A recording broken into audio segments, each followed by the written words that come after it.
वालेकुम, नमस्कार। ये जो कल का पूरा घटनाक्रम हुआ, इसे शर्मसार करने वाला दिन कहा जा सकता है इस देश के इतिहास में। जब ट्रिपल तलाक पर कोर्ट का मामला आता है, मुसलमान भाई सहर्ष से न्यायालय का स्वागत और सम्मान करते हैं। वहीं आपकी सरकार के सांसद साक्षी महाराज ये कहते हैं कि एक ही महिला ने तो आरोप लगाया है। साक्षी महाराज, बलात्कार का आरोप कितनी महिलाओं से लगना चाहिए, बताइए आप मुझे। और खट्टर सरकार ने इस्तीफा देने में इतनी देर, इस्तीफे की बात करने में इतनी देर कर दी, क्यों राष्ट्रपति शासन लागू नहीं किया गया? नरेंद्र मोदी जी क्यों खामोश हैं आप, बताइए मुझे।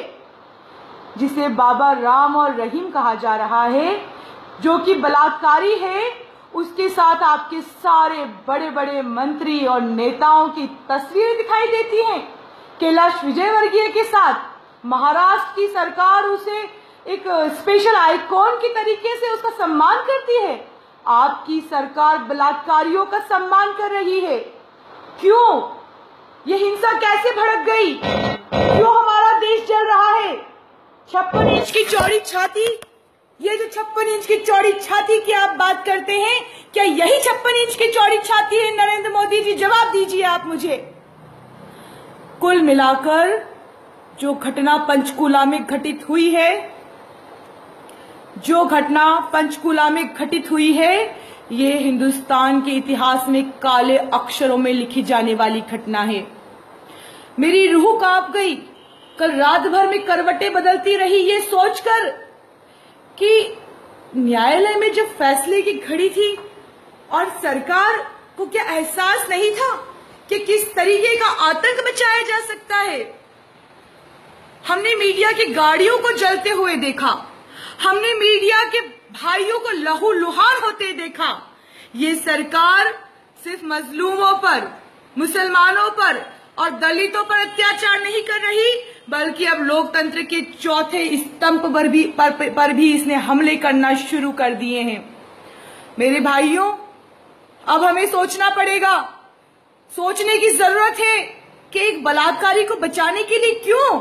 क्योंकि स्वच्छता अभियान में नरेंद्र मोदी जी ने अपने खुद के भाषण में गुरमीत कौर यानी कि बाबा राम रहीम की तारीफ की थी। कहा था कि बाबा राम रहीम बहुत अच्छे काम कर रहे हैं। शर्म आनी चाहिए नरेंद्र मोदी आपको। बलात्कारी का आरोपी जिसके खिलाफ न्यायालय में मामला चल रहा था, उसकी आप तारीफ करके ऐसे लोगों को बल देने का काम करते हैं। बाबा राम रहीम में ये हिम्मत कहां से आई? उसके अनुयायियों में ये हिम्मत कहां से आई? वो भक्त हैं या गुंडे हैं? बताइए आप, किस तरीके से आप इस देश में राज कर रहे हैं? कभी आपके गो हिंसक मिलकर मजलूम की जान ले लेते हैं और आज आपके बलात्कारी बाबा के समर्थक आम लोगों के बीच में दहशत और भय का माहौल पैदा कर देते हैं। खट्टर सरकार का इस्तीफा होना चाहिए, राष्ट्रपति शासन लागू होना चाहिए और शर्म करके जिस बलात्कारी की आप प्रधानमंत्री जी तारीफ कर रहे थे, आपको भी अपने प्रधानमंत्री के पद से तुरंत इस्तीफा दे देना चाहिए, क्योंकि आपकी छाती 56 इंच की नहीं बल्कि 36 इंच की रह गई है। और अब हाथों में आप चूड़ियां पहन लीजिए और वही चूड़ियां आपके हाथों में शोभा देगी। यही कहकर मैं अपने भाइयों से भी चर्चा करना चाहूंगी। जी दिलवार अली जी, बिल्कुल सही। राजा जी, बिल्कुल मुख्यमंत्री को क्या, नरेंद्र मोदी को इस्तीफा देना चाहिए अब। तो बस कल से ही मैं बहुत ज्यादा तकलीफ में थी, बेकरार हूं। ऐसा लग रहा है कि हम कैसे मुल्क में सांस ले रहे हैं। यहाँ पर ऑक्सीजन की कमी से बच्चे मारे जाते हैं, बलात्कारियों को बचाने के लिए आतंक किया जाता है और निर्दोष लोगों की जान चली जाती है।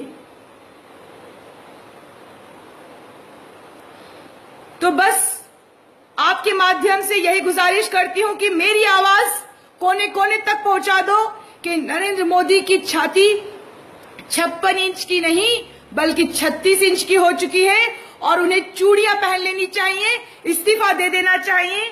बस इतना ही कह के आपसे इजाजत लेती हूँ।